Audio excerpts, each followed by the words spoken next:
The recording crackled through cheap speakers, distorted but unmistakable. A woman's voice, tight with fear, then a man's, low and commanding. "Put it in your mouth. Say you want it." Fabric rustling, breath catching, then sounds no recording should ever capture. Struggle, violation, the precise moment dignity breaks. The audio cut to static. Special Agent Catherine Moreland reached across the desk and stopped the playback. The office went silent except for the hum of fluorescent lights overhead. San Diego, NCIS headquarters, a room where careers ended and justice began, if you were lucky. Lieutenant Commander Alexis Brennan sat across from Moreland, spine straight, hands folded on the table. She hadn't flinched during the recording, hadn't looked away. Her eyes, gray like winter ocean, tracked from the speaker to Moreland's face, with the same focus she'd use acquiring a target through a rifle scope. "How many?" Alexis asked. Moreland opened a manila folder. The pages inside were thick, printed single-sided, each one a life interrupted. 47 anonymous reports over 3 years. Fort Maddox, Arizona, all young, all female, ages 18 to 23, enlisted ranks E1 through E3.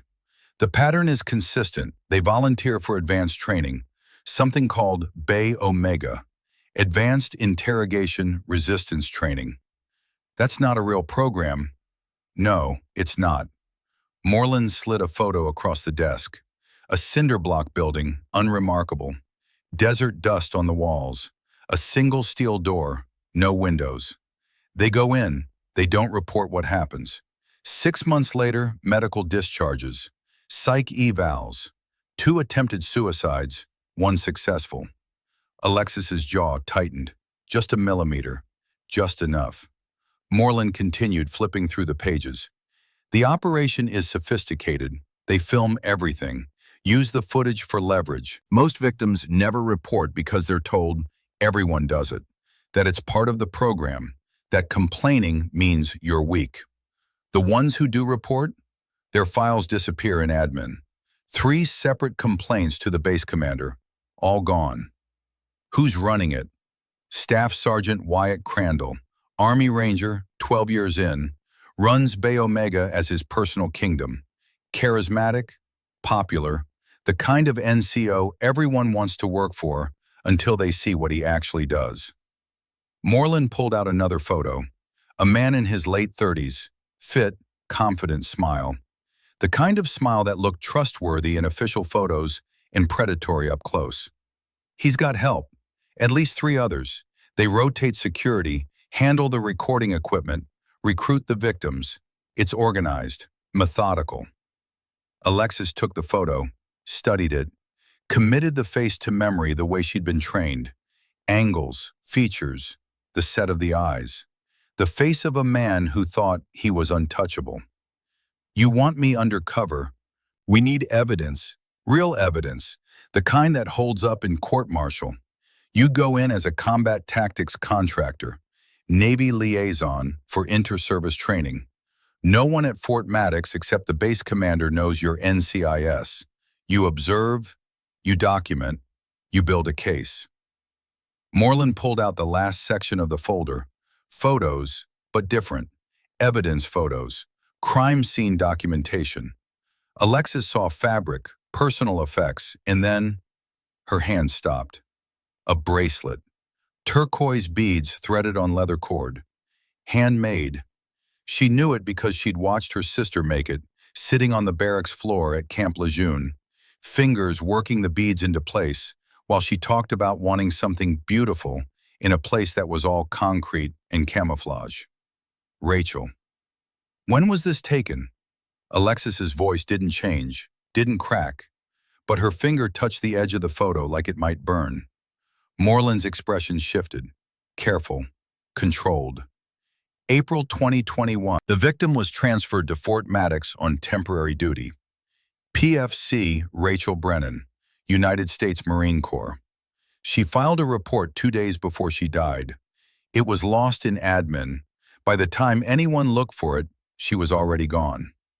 Alexis didn't move, Couldn't. The room pressed in like water pressure at depth. Rachel had never told her. Never said a word about Fort Maddox, about Bay Omega, about what happened in that room with the steel door and no windows. She just sent a text. 0300 hours, April 28th, found on her phone after. They filmed me, said everyone does it. I can't make it stop. I'm sorry, Lex. By the time Alexis got the call, Rachel was already at the hospital, already gone. The doctor said it was quick. The chaplain said she was at peace. The funeral was full honors, Arlington National Cemetery, Section 60, where they bury the recent dead from recent wars. Alexis had stood in dress whites, holding a folded flag, rain soaking through her uniform while they fired the salute. She'd promised then. Over the grave, over the fresh-turned earth, she'd find them. When do I leave? Alexis said. Moreland closed the folder. 72 hours. We'll have your cover established by then. You'll be on base 2 weeks, maybe 3, long enough to observe, to document, to identify the full network. Then we extract you and execute warrants. What if they make a move before 2 weeks? Then you're a trained SEAL. You handle it. Alexis stood, took the folder, walked to the door and stopped with her hand on the frame. If this goes the way I think it will, I'm not extracting until I have confessions. On tape. All of them. Alexis. All of them. She left before Moreland could argue. The cemetery was quiet this time of day. Late afternoon, the tourists gone. Just the dead and the people who loved them enough to visit when the crowds weren't watching. Section 60 stretched in neat rows. White marble, freshly mowed grass.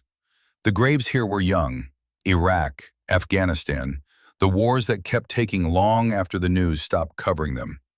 Alexis walked the path from memory. 7th row, 14th stone. PFC Rachel Brennan, United States Marine Corps, 1999 to 2021. Beloved daughter and sister. Alexis knelt. The grass was damp from yesterday's rain. She placed her hand flat on the stone. The marble was cold even through the California heat. I found them, she said, quiet, just for Rachel. The place you went, Bay Omega. I'm going there. I'm going to get the evidence you couldn't, and I'm going to make sure every single one of them pays for what they did to you. The wind moved through the trees. Somewhere, a bird called. The world kept turning like it always did, like it had the day Rachel died, like it would the day Alexis walked into that room with the steel door. She traced her finger over Rachel's name, the letters carved deep. I'm sorry I didn't protect you, but I'm going to stop them from doing it to anyone else.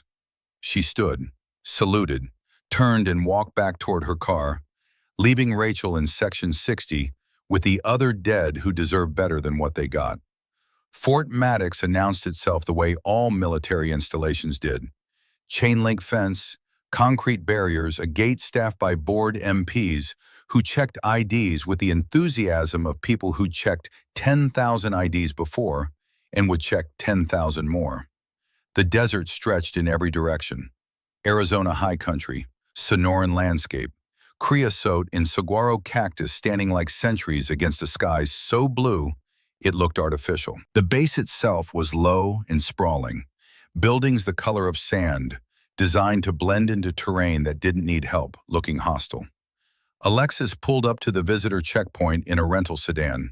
Civilian clothes, no rank insignia, just another contractor coming through on a training exchange nobody would remember in a week. The MP was young, 22 maybe. He took her ID and her orders with the mechanical efficiency of someone following a checklist. Scanned, typed, waited for the system to load. His eyes flicked to her face, then back to the screen. CQB contractor? He said. That's right. Navy? Liaison for Inter-Service Training. He nodded like that made sense, like he'd heard it before. Printed a temporary badge, handed it over with a map of the base that looked photocopied from a photocopy from another photocopy. Training facilities are in the North Sector, Admin will get you sorted. Alexis clipped the badge to her jacket, drove through the gate, watched the base open up in front of her, motor pool on the left, barracks on the right, mess hall straight ahead with a cluster of soldiers in PT gear jogging past. Normal. Routine. A base like any other base, except somewhere in the north sector was a room where normal ended and evidence began. She found the training compound by following the sound. Controlled aggression. Instructors shouting cadence. The rhythmic thud of bodies hitting mats. A sprawl of connected buildings arranged around a central courtyard. The smell hit before she got out of the car. Sweat and rubber and something chemical that might have been floor cleaner or might have been something else. The main building had a propped open door and a hand-lettered sign, Joint Service Training Command. Alexis walked in. The hallway was institutional, scuffed linoleum, motivational posters on the walls, discipline, honor, commitment, words that meant something until people decided they didn't. Fluorescent lights buzzed overhead. Somewhere deeper in the building, someone was yelling instructions, voice echoing off concrete. The admin desk was staffed by a specialist who looked like he'd rather be anywhere else. Coffee stain on his uniform sleeve. 3 days past a regulation haircut. He glanced up when Alexis approached, then did a double take when he saw her rank. "Ma'am," he said, straightening. "Lieutenant Commander Brennan, I'm here for the CQB instructor rotation." He typed, frowned at his screen, typed again. "System's not pulling your billet code." Alexis leaned forward just enough to see the screen, just enough to watch him fumble. "You entered the wrong prefix. It's November Victor, not Victor November." He corrected it. The record loaded. His posture changed, the small shift that happened when someone realized they'd been caught making a mistake in front of someone who outranked them. "Sorry, ma'am, long day." "Long war," Alexis said, not unkind, just true. He printed her permanent badge, base access, training facility clearance, everything she needed to walk anywhere she wanted and ask any questions she could justify. "You'll want Bay Omega for the advanced stuff," he said. "It's in the East Wing. Master Chief Dalton usually runs the morning sessions. Staff Sergeant Crandall handles the afternoon rotations." "Crandall," Alexis repeated. Casual, just clarifying. "Yeah, he's the guy for interrogation resistance. Real good at what he does. Everyone wants to train with him." "I'm sure they do." She took the badge, walked deeper into the building, following the sound of voices, of impact, of controlled violence disguised as training. The main training bay was exactly what she expected. Mats on the floor, heavy bags hanging from ceiling chains, walls lined with practice weapons, rubber knives, foam batons, training rifles with bright orange barrels. 20 soldiers moving through drills, half Army, half Marines. A few Navy scattered in, all of them focused on the man standing in the center of the room. He was older, late 60s, weathered face, the kind of tan that came from decades outdoors in places that didn't forgive mistakes. Hair gone gray but still high and tight. He moved through the drill demonstration with economy. No wasted motion, everything precise, everything deliberate. Alexis watched him disarm a practice opponent with a wrist lock that transitioned into a throw so smooth it looked choreographed. The soldier hit the mat hard but controlled, got up grinning, reset. "Again," the older man said, "slower this time. Watch the weight transfer."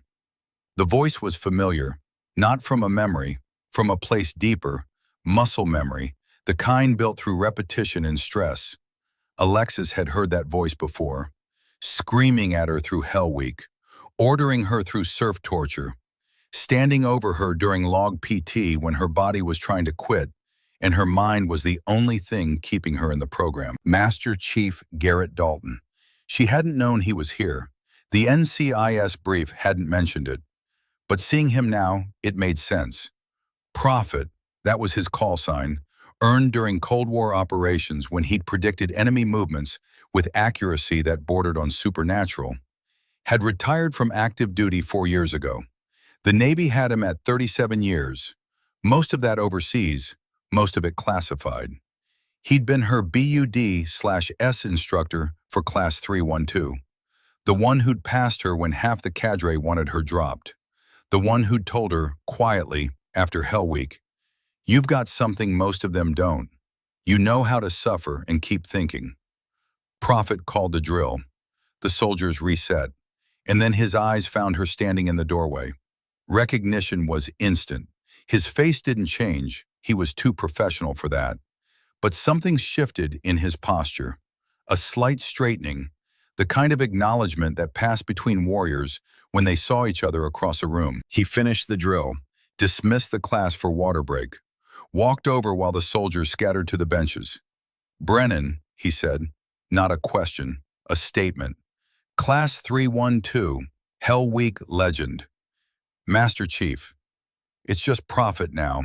I'm a civilian contractor, which means I get to sleep past 0400 and nobody can yell at me anymore." He looked her over. Not inappropriate, tactical, the way an instructor assessed a student. "What brings Navy brass to Fort Maddox?" "CQB exchange program, inter-service training." "That's what your orders say. What's the real reason?" Alexis glanced around. The soldiers were still on break, out of earshot. But walls had ears in places like this. She kept her voice low. "My sister, Rachel Brennan." Prophet's expression didn't change, but his eyes did. Something hard settling in behind them. "Rachel," he said, quiet. "I knew her. She came through here. Spring 2021. TDY rotation. Marine liaison. She never mentioned problems. She wouldn't. Girls who talk don't last long here." The way he said it, flat, matter of fact, like it was common knowledge, like everyone knew, but nobody said it out loud. "Show me," Alexis said. They walked. Not to Bay Omega, not yet. That would be too obvious, too direct. Instead, Prophet led her through the facility like he was giving a tour. "Here's the armory, here's the equipment room, here's the PT track where people run until they puke." They ended up in the female barracks, empty this time of day, just rows of bunks and lockers and the faint smell of soap and boot polish. Prophet stopped at the bathroom, pushed open the door, pointed. The last stall, farthest from the door, the kind of place you went when you wanted privacy, when you needed to be alone. The walls were institutional green, scuffed, marked with the kind of graffiti that accumulates over years. Initials, dates, motivational quotes that maybe helped someone once. And there, carved into the paint, was something sharp. A knife, maybe. A key. The letters were small but deliberate. R.B. Prayed here. April 2021. Alexis traced the letters with her finger. Rachel's initials. The date. A month before she died. "There's more," Prophet said. He showed her the maintenance logs. The equipment room had filing cabinets, old metal ones that nobody had digitized because nobody cared enough to update the system. Prophet knew which drawer to open, which folder to pull. He'd been watching, waiting, looking for someone who could do something about what he'd seen. "Camera maintenance," he said, spreading the pages on a workbench. "Every Thursday, 1900 hours, Bay Omega's system gets calibrated, timestamp adjusted. The work orders are signed by Crandall. The tech who does the work is Specialist Rodriguez. Same guy, same time, every week for 3 years. Who else knows? Nobody who'll say it. You learn quick here. There's what you see and what you report, and those two things don't overlap much." Prophet closed the folder, looked at her directly. "You're not here for training exchange." "No." "NCIS?" "Yes." He nodded. Once, like a decision had been made. "Then you'll need help. Digital trails get you caught. These people aren't stupid. They've been running this for years. You want evidence that'll hold up. You need old school. Cold War tradecraft." "Exactly. Berlin, 1985. KGB had the best surveillance tech in the world. We beat them with basics. Dead drops, physical evidence, analog recording, things they couldn't hack because there was nothing to hack. You'll teach me? I'll do better than that. I'll watch your back. But you need to understand something first. Prophet's voice dropped. Hard. Final. If this goes bad, if they make a move and you're in danger, you get out. Evidence second. Survival first. Rachel didn't have backup. You do. Use it. Alexis met his eyes. Gray on gray. Both of them understanding what the other wasn't saying. Agreed, she said. They shook hands. The kind of grip that sealed contracts, that turned strangers into allies. Now, Prophet said, let's introduce you to the people you're going to put in prison. Bay Omega was in the East Wing, down a corridor that felt a little too quiet, a little too isolated. The door was steel, heavy, the kind that locked from the inside. No window, just a placard, Advanced Interrogation Resistance Training. Prophet knocked once, opened without waiting for an answer. The room was larger than Alexis expected, 30 by 30, padded mats on the floor, walls lined with equipment, stress positions, sensory deprivation tools, the kind of gear used for SERE training when you wanted to teach someone how to resist torture. 4 people inside. The first was obvious. Staff Sergeant Wyatt Crandall stood in the center of the room like he owned it. Late 30s, fit in the way Rangers were fit, lean, functional, built for endurance. Sandy hair cut high and tight. Blue eyes that looked friendly until you noticed they never quite tracked with his smile. He was demonstrating something to 2 soldiers, hands moving through a joint lock, voice easy and confident. And that's when you rotate the pressure. See, they think they can resist, but the angle makes it impossible. That's the art of it, making them believe they had a choice. The second person was massive. Corporal Victor Rains, 6'4", 240, shoulders like a linebacker, Slavic features, thick accent when he spoke. He stood near the door with his arms crossed, watching everything, saying nothing. The kind of presence that didn't need to speak to be threatening. The third was younger, Specialist Bryce Hollis, mid-20s, slim build, Signal Corps tech specialist going by the unit patch. He sat on a bench with a tablet, screen bright. His fingers moved across it constantly, typing, swiping, documenting. A phone was mounted on a small tripod next to him, lens aimed at the center of the room. The fourth was a woman, Sergeant Fiona Graves, early 30s, Army MP. She had the look of someone who'd been pretty once and was trying to hold on to it through military life. Blonde hair pulled back, friendly face. She saw Prophet and Alexis enter and immediately smiled. Big, warm, the kind of smile that said, "We're all friends here." Wyatt looked up, saw Alexis. The demonstration stopped mid-motion. His expression shifted. Surprise, then assessment, then a smile that matched Fiona's, but didn't reach his eyes.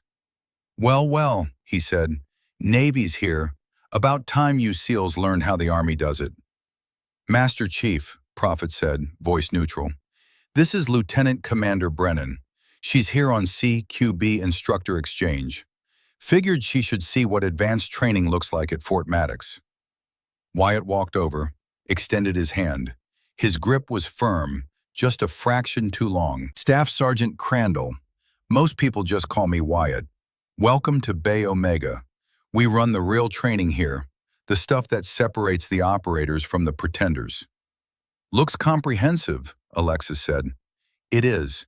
We've got a 3-week rotation. Week 1, basic resistance. Week 2, advanced psychological pressure. Week 3, full scenario integration." He gestured to the equipment. "Everything here is designed to break you down and build you back up. We've trained over 200 personnel. 0 washouts. Everyone who comes through learns what they're made of. Impressive retention rate. We've got methods." Wyatt's smile widened. "Victor here handles the physical resistance training. former Spetsnaz, defected after Crimea, brings a certain international perspective.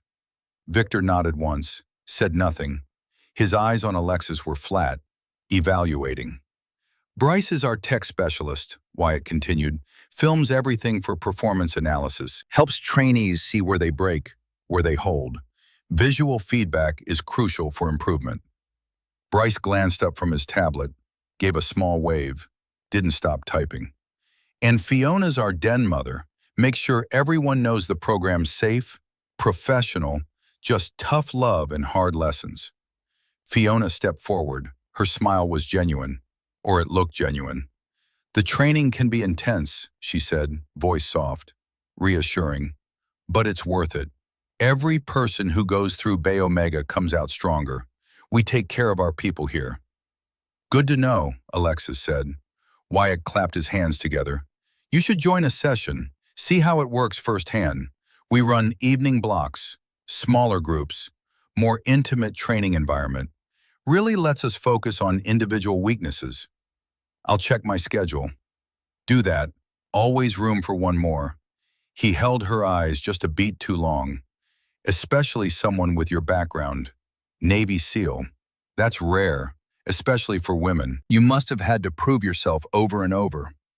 Every day. Must get tiring, constantly having to show you belong. I'm used to it. I bet you are.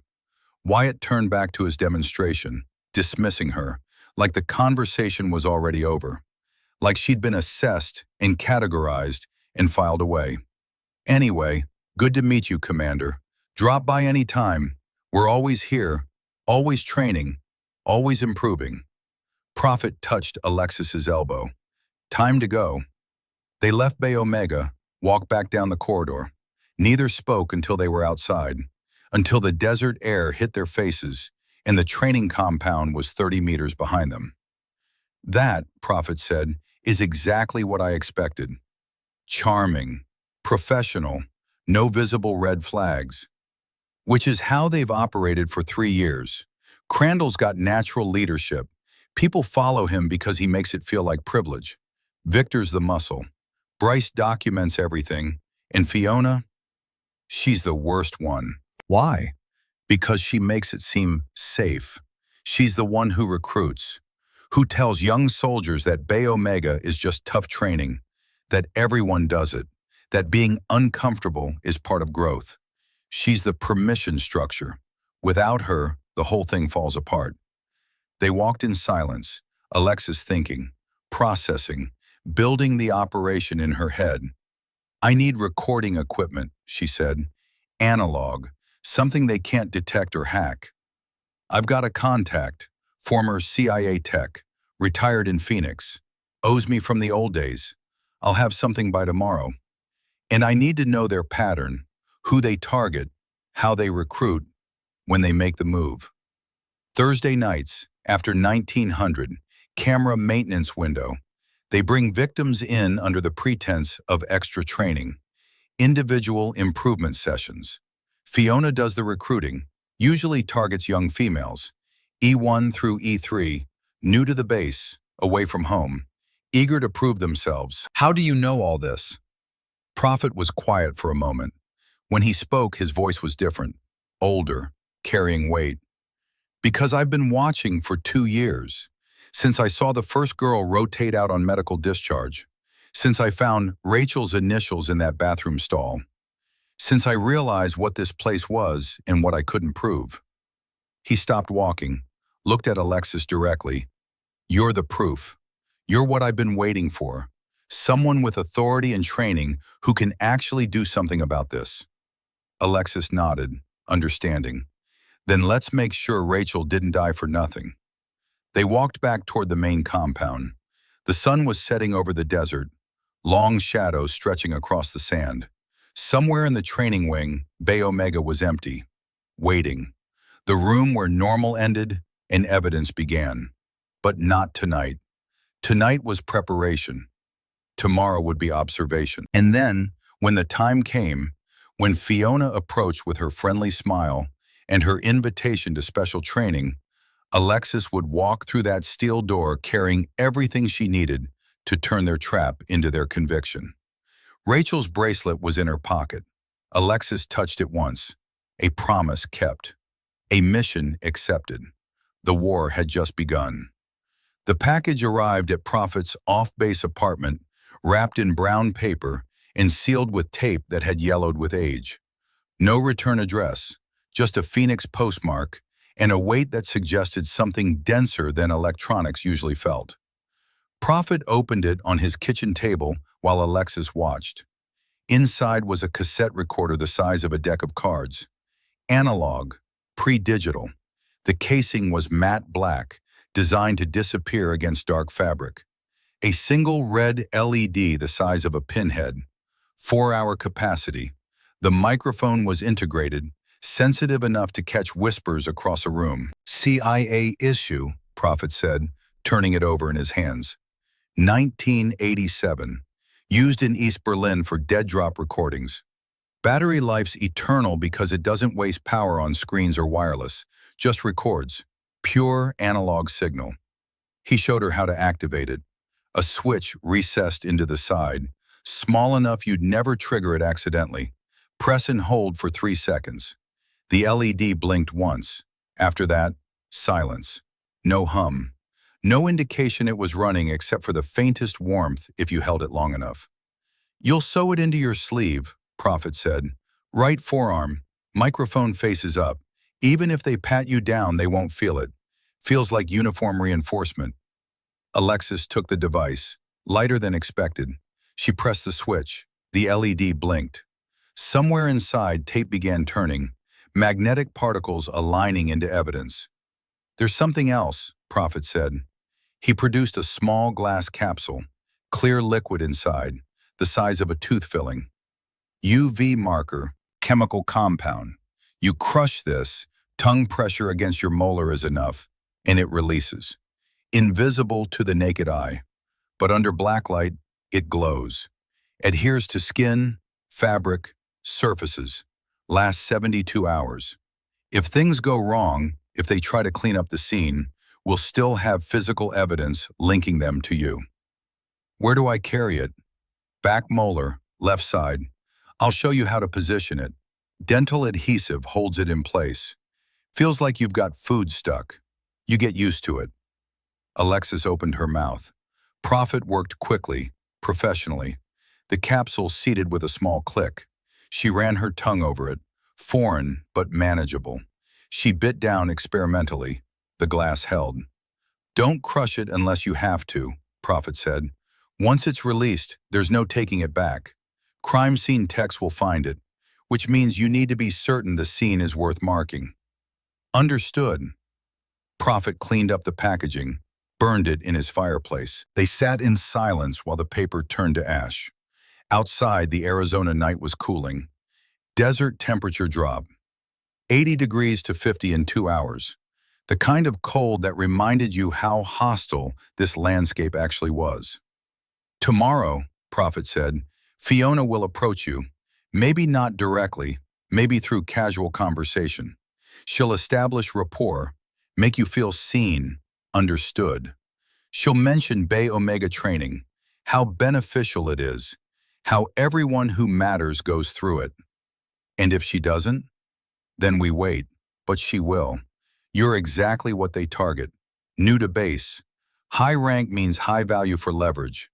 Female means you fit their victim profile. They'll want you in that room. Alexis stared at the fireplace, watching the last of the packaging curl and blacken. When I go in, how long do I have before you intervene? 20 minutes. I'll be in the security office. I've got access as a contractor. If your beacon doesn't signal by minute 20, I'm coming through that door with base security. Make it 30. Alexis, I need confession time. I need them to say enough on tape that there's no defense. No he said, she said. No claiming it was consensual training. I need them to incriminate themselves so thoroughly that even the best JAG lawyer can't spin it. Prophet's jaw worked. He didn't like it, but he understood it. 30 minutes, not a second more. And if I hear anything that sounds like immediate danger, I'm not waiting. Agreed. They shook hands again. The contract updated, the terms adjusted. Both of them knowing that in 48 hours, one of them would walk into Bay Omega, and only the evidence would determine what walked out. The next morning, Alexis attended standard CQB training. Drills she'd done 1,000 times. Weapon retention, disarmament, close quarters grappling. The kind of training that looked impressive to people who didn't know better and felt routine to anyone who'd actually used it downrange. She worked through the rotations. Partner drills with soldiers half her age who moved like they'd learned fighting from video games instead of violence. She corrected grips, adjusted stances, showed them how a joint lock worked when you actually needed it to work, when the person resisting wasn't a partner but a threat. Wyatt watched from the sidelines, not obviously, just present, observing, making notes on his clipboard. Once their eyes met across the room, he smiled, friendly, professional, the smile of someone who thought he knew exactly how this would end. Alexis smiled back. Let him think what he wanted.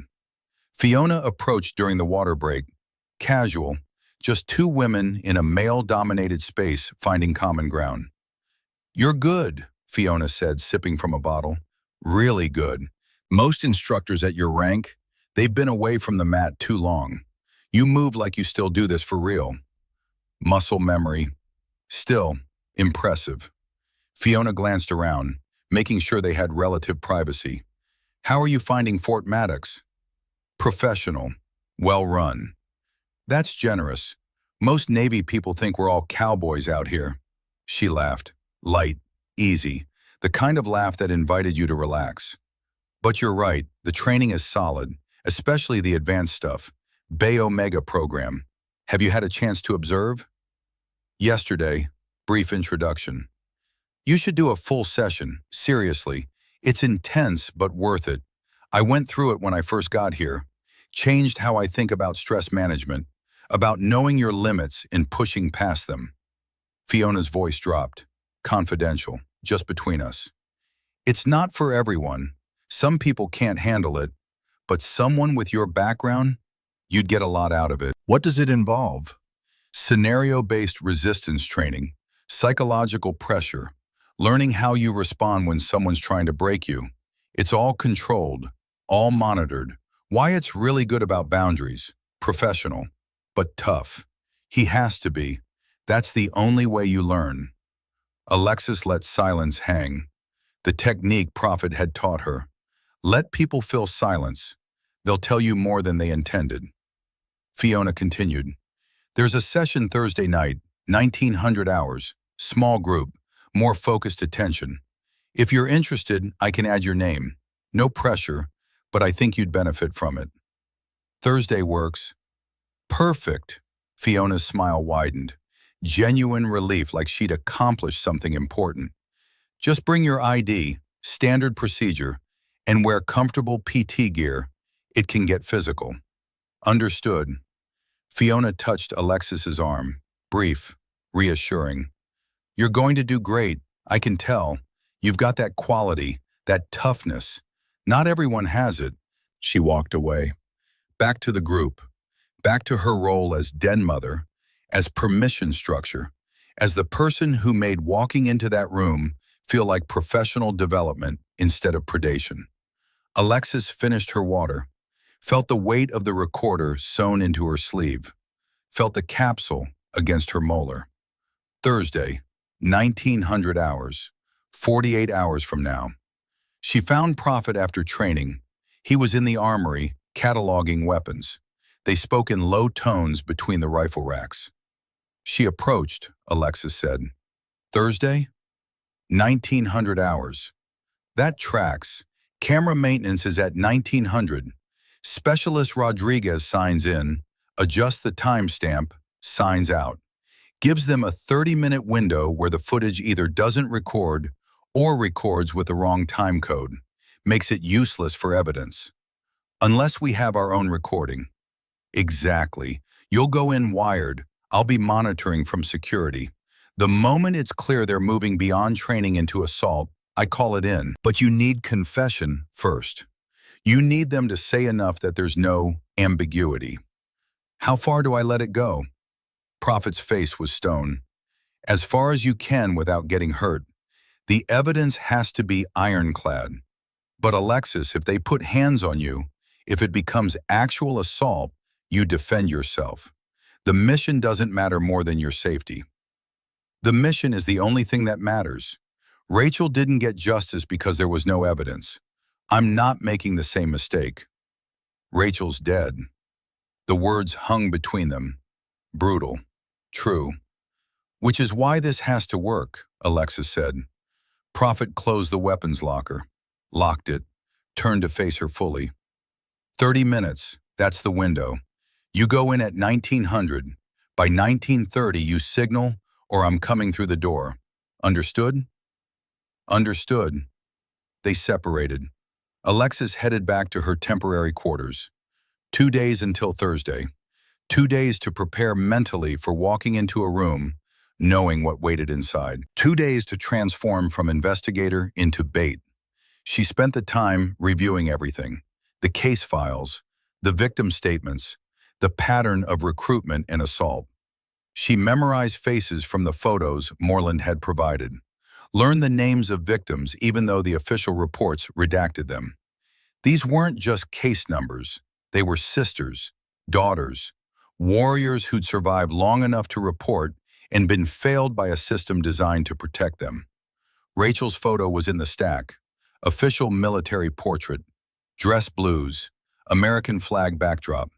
She looked young, 22, a lifetime ahead of her. Eyes that didn't yet know what Bay Omega was, what it would take from her. Alexis touched the photo. Once. A promise renewed. Wednesday night, she couldn't sleep. Lay in her bunk, staring at the ceiling while the barracks settled into quiet. Someone snored 3 bunks down. Someone else was listening to music through headphones, the tinny sound leaking out. Normal base life, normal deployments. Everything normal except for the room in the East Wing where normal ended. She thought about the bite. That would be the moment. When Wyatt reached for her mouth, when his fingers came close enough. That's when she'd spring the trap. SEALs trained jaw strength.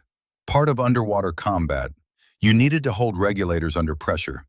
Needed bite force that could crush through equipment if necessary. 200 psi. Enough to break bone if applied correctly. She'd bitten through a practice regulator once during training. BUD/S. Week 14. The instructor had been impressed. Told her most candidates couldn't do it. That kind of strength was rare. Earned through repetition and pain tolerance most people didn't have. She'd use it Thursday. When the moment came, when evidence required violence to preserve itself. Thursday morning arrived with desert sunrise. Orange and red bleeding across the sky like the landscape was on fire. Alexis went through her normal routine. PT, breakfast in the mess hall, morning training rotation, everything routine, everything scheduled. No indication that tonight would be anything except another evolution in another contract rotation at another base. Fiona caught her after lunch. Tonight, she said, confirming, 1900 hours, Bay Omega, don't be late. I'll be there. Wear PT gear, shorts and shirt. It gets warm during the sessions. Alexis nodded, understanding the instruction for what it was. Less clothing meant more vulnerability. Easier to film, easier to control. Every detail planned, every element designed to maximize their advantage and minimize hers. Except they didn't know about the recorder, didn't know about the capsule, didn't know she was the trap, not the victim. At 1830 hours, Alexis prepared. The recorder was already sewn into her sleeve. Prophet had done the work himself, invisible unless you knew exactly where to look. She activated it. 3-second press. The LED blinked once. 4 hours of recording time. More than enough. She dressed in PT gear. Black shorts, gray shirt. Standard issue. Nothing special. She tied her hair back, checked the capsule, still seated, ready to deploy if needed. Prophet met her outside the training wing. They didn't speak. He just handed her a small device, an emergency beacon disguised as a watch. Press and hold the side button. Silent alarm, directly to his phone. 30 minutes, he said. 30 minutes, she confirmed. He walked toward the security office. She walked toward Bay Omega. The corridor was empty. Most soldiers were at evening chow. The training wing, quiet except for the distant sound of someone running a buffer over floors somewhere. Bay Omega's steel door was closed. Alexis stopped outside, put her hand on the cold metal. On the other side was everything she'd come for. All the evidence, all the confession, all the justice Rachel had died without receiving. She opened the door and walked inside. The room looked different from her first visit. The equipment had been rearranged, the mats positioned differently. A single chair sat in the center, waiting. The overhead lights were dimmed, not dark but shadowed, intimate, the kind of lighting that made recording easier, that made faces harder to see clearly. Wyatt stood near the chair. Victor was by the door, already positioned. Bryce sat on a bench with his tablet, phone mounted on a tripod, lens aimed at the chair. All of them waiting, like they'd done this before, like they knew exactly how the next 30 minutes would unfold. Fiona entered behind Alexis. The door clicked shut. Not locked, not yet, but closed, the sound of it echoing in the space. "Commander Brennan," Wyatt said. His voice was different now, less friendly, more clinical. The voice of someone shifting into role. "Thanks for volunteering for the advanced session. This is going to be intense, but I think you'll get a lot out of it." "What exactly are we doing?" Alexis asked, letting her voice carry uncertainty, letting them think she was off balance. "Stress inoculation. Learning how you respond under psychological pressure. We're going to put you in scenarios, push your boundaries, see where you break and how fast you recover." Wyatt gestured to the chair. "Have a seat. We'll start with the baseline assessment." Alexis sat. The chair was metal, cold through her clothes. Victor moved, not aggressive, just repositioning, blocking the door now, between her and the exit. Casual, coincidental, except nothing here was coincidental. Bryce's camera light turned green. Recording. "Comfortable?" Wyatt asked. "Fine." "Good. Let's establish some parameters. This is a controlled environment. Everything that happens here is professional, training-based, designed to help you, but it only works if you commit to it. Half measures don't teach anything. You understand?" "I understand." "Excellent." Wyatt walked a slow circle around her, evaluating. "You're a SEAL. That means you've been through SEER training, survival, evasion, resistance, escape. You know what it feels like to be pressured, to have someone try to break you." "Yes." "But SEER is artificial. Everyone knows it ends. The instructors can't actually hurt you, can't actually take anything from you that matters." His voice dropped, closer now, standing just behind her shoulder. "Real resistance isn't about enduring temporary discomfort. It's about understanding leverage. What you'll protect, what you'll sacrifice, what you'll do when the person across from you has something you can't afford to lose." Alexis felt her pulse steady. The recorder was running, every word captured. She needed more, needed specificity. "What kind of leverage?" she asked. Wyatt moved in front of her, smiled. "Good question. Bryce?" Bryce turned his tablet toward her. The screen showed split images. Photos. Recent. High resolution. Her. From the past 4 days. Leaving the shower. Changing in her quarters. Sleeping. Every private moment documented. Cataloged. Stored.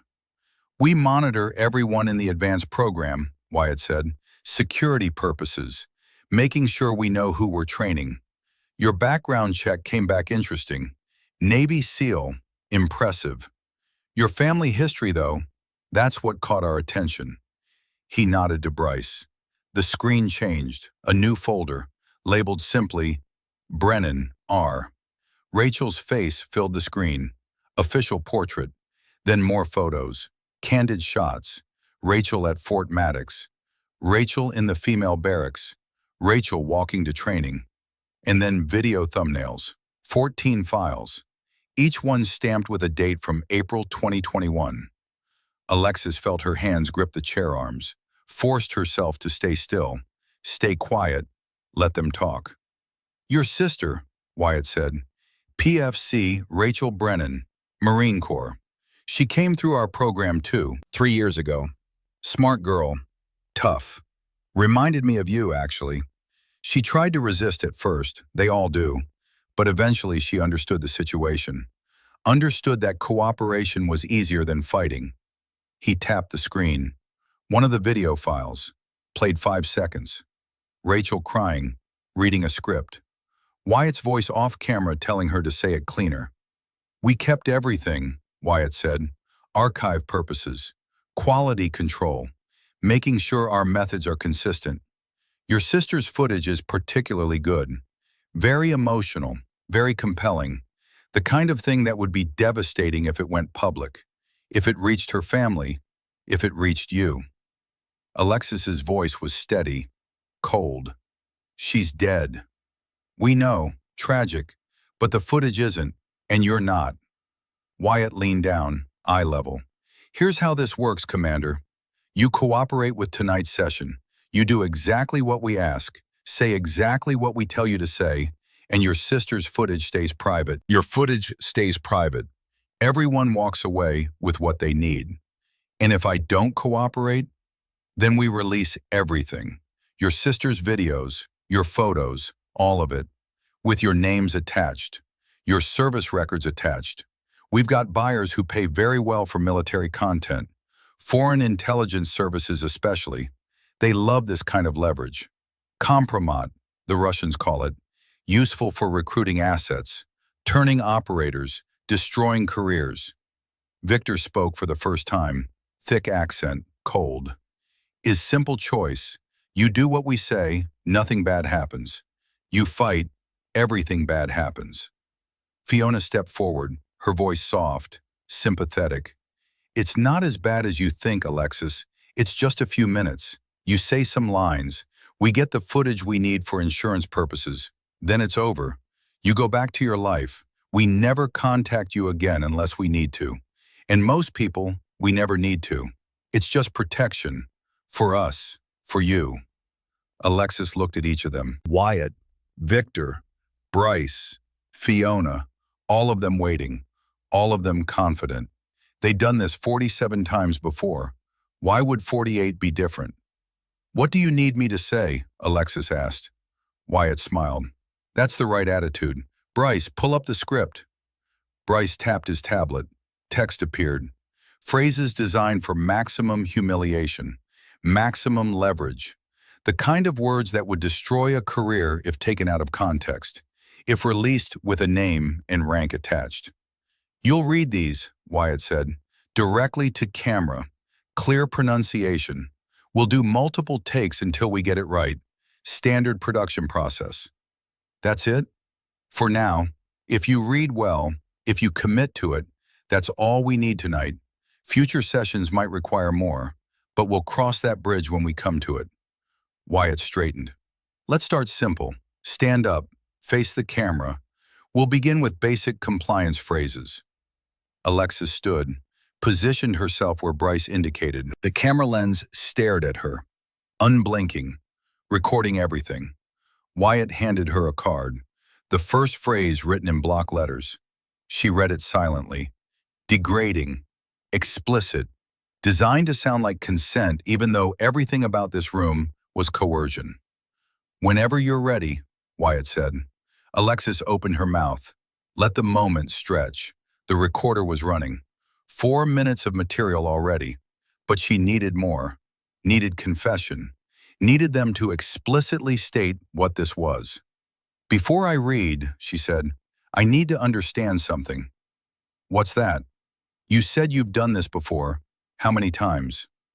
Wyatt's smile was thin, pleased that she'd asked. 53 confirmed participants. Success rate 100%. Everyone who goes through Bay Omega understands the program's value. No complaints, no reports. Total operational security. And the footage, what happens to it? Secure storage, encrypted, only accessible by the four of us. We maintain it for leverage purposes. Insurance. Most participants never hear from us again. They get on with their careers. We get on with ours. Mutually beneficial arrangement. Some footage gets sold, Bryce added. Not helpful, just factual. International buyers pay $10,000 per file. Helps fund the operation. Keeps us motivated. Wyatt shot him a look. But the damage was done. The confession was complete. 53 victims, coerced footage, financial motive, international sales. Everything she needed was on tape. Time to end this. One more question, Alexis said. Make it quick. Did my sister beg? Wyatt's expression shifted, surprised by the question. He glanced at Victor, then back to Alexis. She did. Quite a bit, actually. Why? Because I want to know if she fought. At first. Then she realized it was easier to comply. Alexis nodded. Good. Good? Because I'm not her. She moved before anyone could process the words, before Wyatt could step back, before Victor could move from the door. She closed the distance in one stride. Wyatt's hand was rising, instinctive, defensive. She caught his wrist, twisted. He stumbled forward.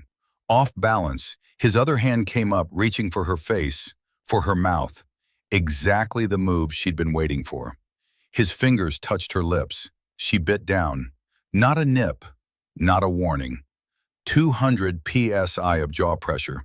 SEAL-trained, practiced. Her teeth sank into the webbing between his index and middle finger. Through skin, through muscle, she felt the tissue tear, felt bone against enamel. Wyatt's scream was immediate, primal, not human. The sound of someone whose body had just sent every pain signal at once. She didn't release, shook her head, like a predator with prey, tearing. The blood came fast, hot, metallic. It filled her mouth, sprayed across her face. Wyatt tried to pull away. She held on, locked. His blood was everywhere now. On her, on the mat, splattered across Bryce's camera lens. Victor moved. Victor moved. Finally processing, coming off the door. Alexis released Wyatt. He fell backward, clutching his hand, blood pumping between his fingers. She spun toward Victor. He was already reaching for her. Big, strong, confident in his size advantage. She went low, under his guard, elbow strike to the throat. Not the chin, not the jaw, the throat, larynx, the soft tissue that couldn't take impact. Victor's eyes went wide. His hands flew to his neck. Choking. She didn't wait. Knee to the sternum. Full force. All her weight behind it. He crashed backward into the door, slid down, gasping, clawing at his throat, trying to breathe through a crushed windpipe. Bryce was fumbling, phone in hand, trying to delete, trying to hide the evidence. Alexis crossed the room, 3 steps. He looked up, saw her coming, dropped the phone, raised his hands, surrender. Too late. She grabbed his wrist, twisted, applied pressure to the joint. He screamed. The phone clattered to the floor. She caught it, one-handed, mid-fall, muscle memory, reaction time honed through thousands of repetitions. Airplane mode, 2 taps. The upload stopped. The connection severed. Evidence preserved. She locked the screen, turned to face the room. Wyatt was on the floor, hand mangled, blood pooling, his face sheet white, shock setting in. Victor was against the door, still gasping, face turning purple. Bryce was on his knees, holding his wrist, whimpering. And Fiona was frozen near the equipment bench, hadn't moved since the first strike, paralyzed by the speed of violence, by how fast everything had reversed. Alexis walked to the center of the room, stood in the space where the chair had been, where they'd planned to film her, where 53 others had been filmed before her. She reached down, pulled the recorder from her sleeve, held it up. Red LED, still blinking.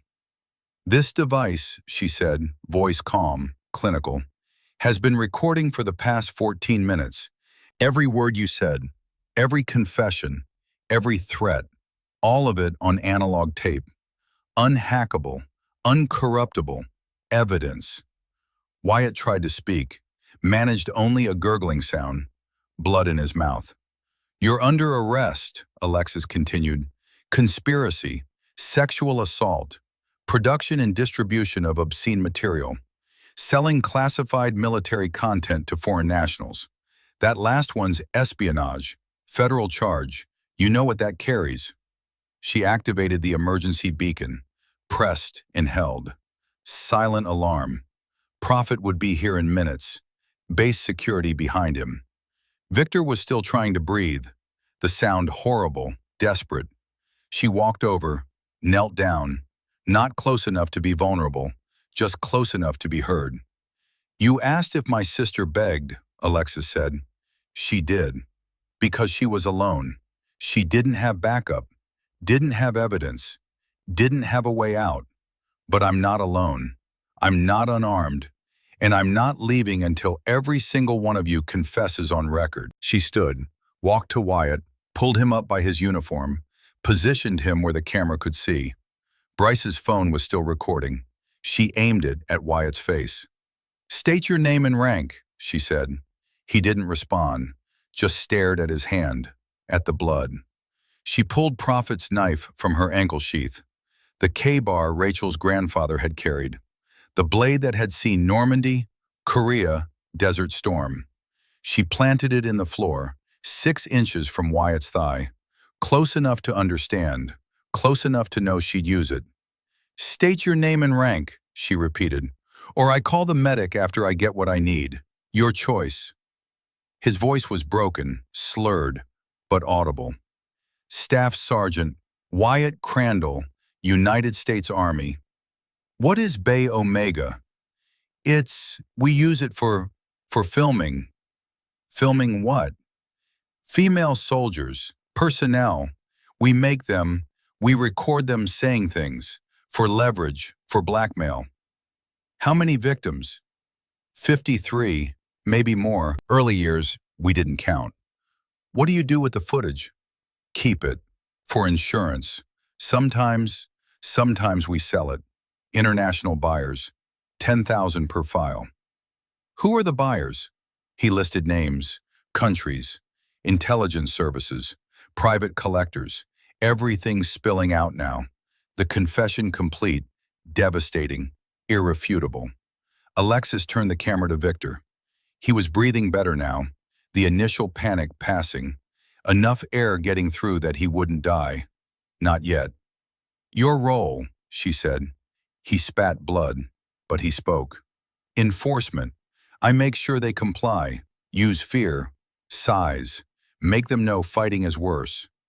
"You work for Russian intelligence?" Silence. She moved the knife closer. "Yes," he said.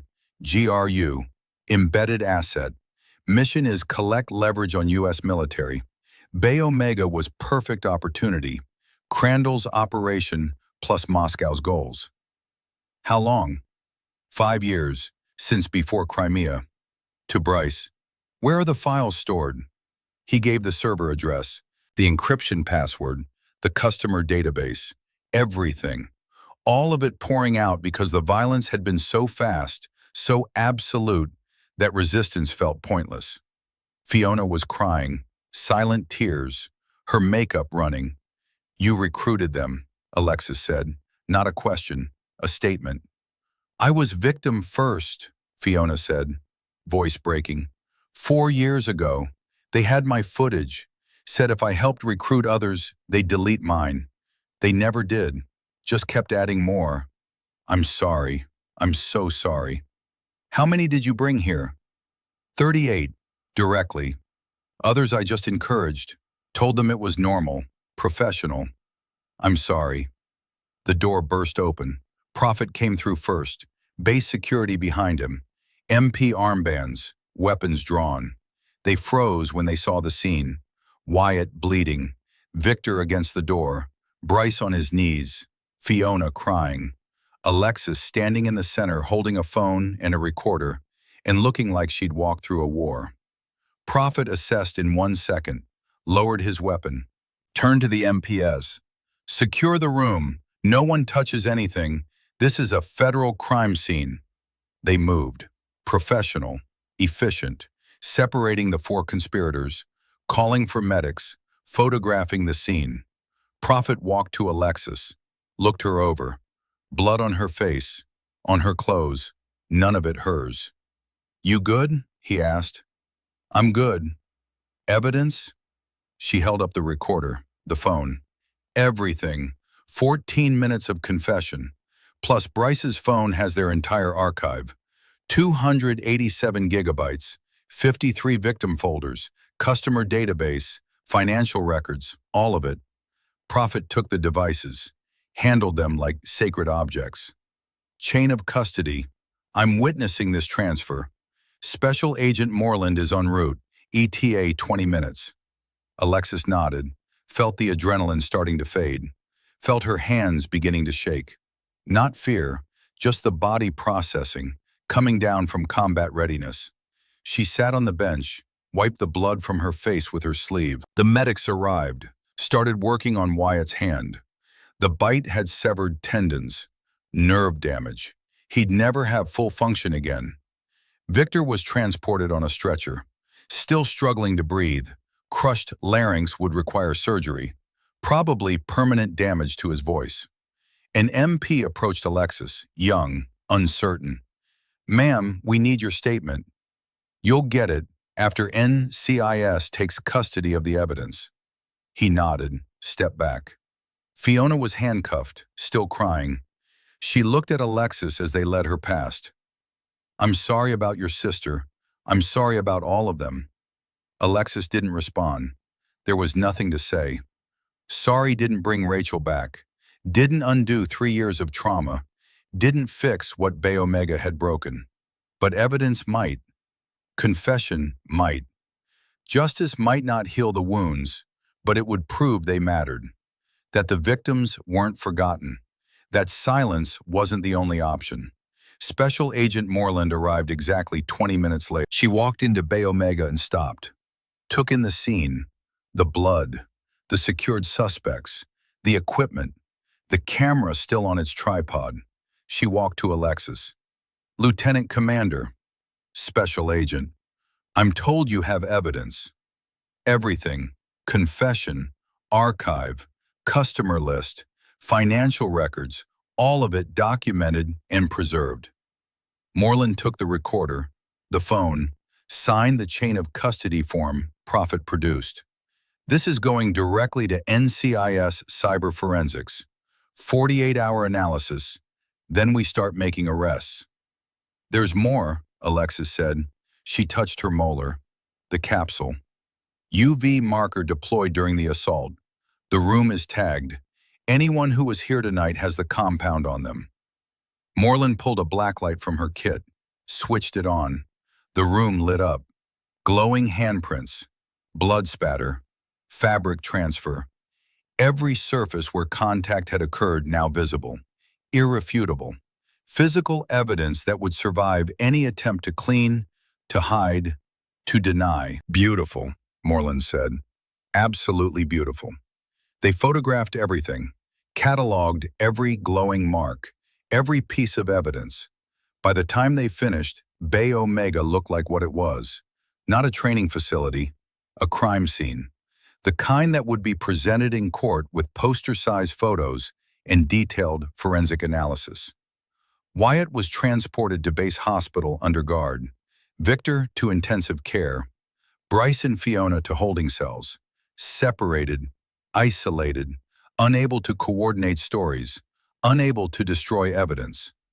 Prophet walked Alexis out of the building. The night air was cold, clean.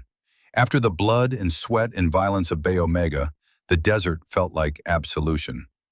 You got them, Prophet said. We got them. Rachel would be proud. Alexis looked up at the stars. The desert sky was clear. No light pollution, just stars like you never saw in cities. Infinite, eternal. Rachel would be alive if someone had done this 3 years ago. You can't change the past. No, but I can change what happens next. They walked to the security office.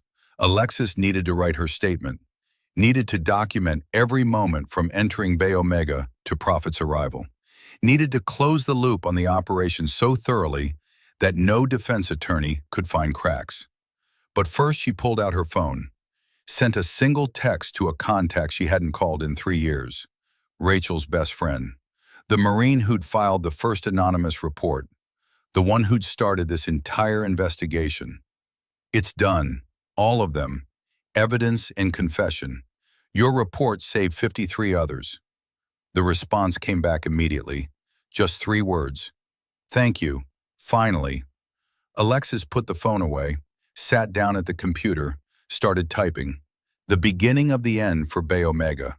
The beginning of justice for Rachel. The beginning of something that would ripple far beyond Fort Maddox, beyond Arizona, beyond anything she'd imagined when she'd walked through that steel door, expecting a trap and carrying the tools to spring one instead. The forensics report arrived 6 days after Bay Omega. 247 pages, single-spaced, technical language that translated into something simpler. Comprehensive devastation. Bryce's phone contained 289 gigabytes across 847 individual files, 53 victim folders.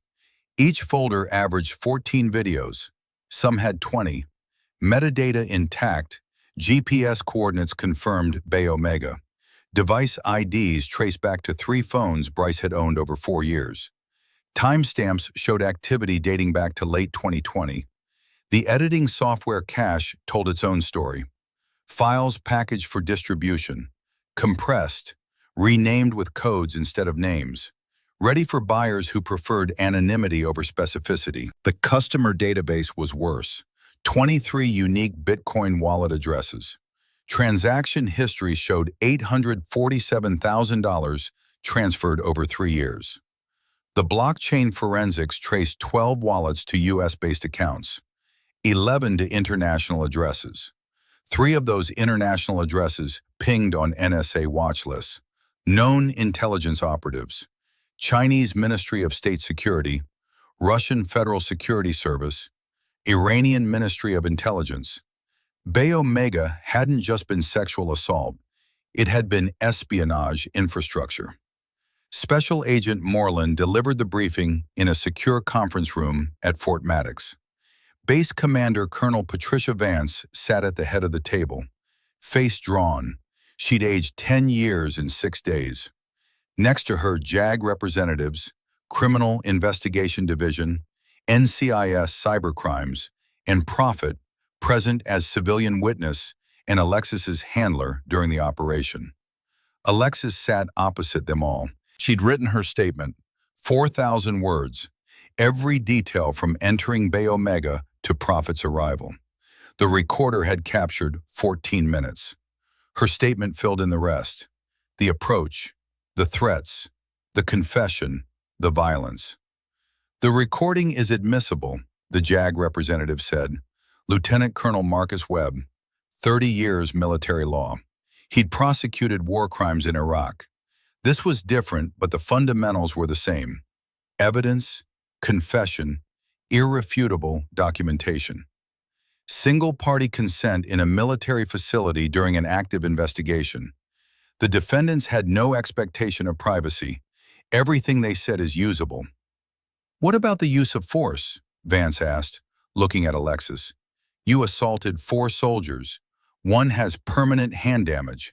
Another required emergency surgery for a crushed larynx. Self-defense, Webb said before Alexis could respond. The recording makes it clear. They physically restrained her, threatened her with blackmail material, attempted to coerce her into creating pornographic content. Lieutenant Commander Brennan's response was proportional and legally justified under both military law and federal statute. She bit through a man's hand after he put his fingers in her mouth without consent during an attempted sexual assault. The Nevada State Code on Sexual Assault is very clear. Any forced oral contact constitutes assault. Her response was defensive. The subsequent takedown of the other three was securing suspects who were actively attempting to destroy evidence. Vance didn't argue, couldn't argue. The law was on Alexis's side. The recording was on her side.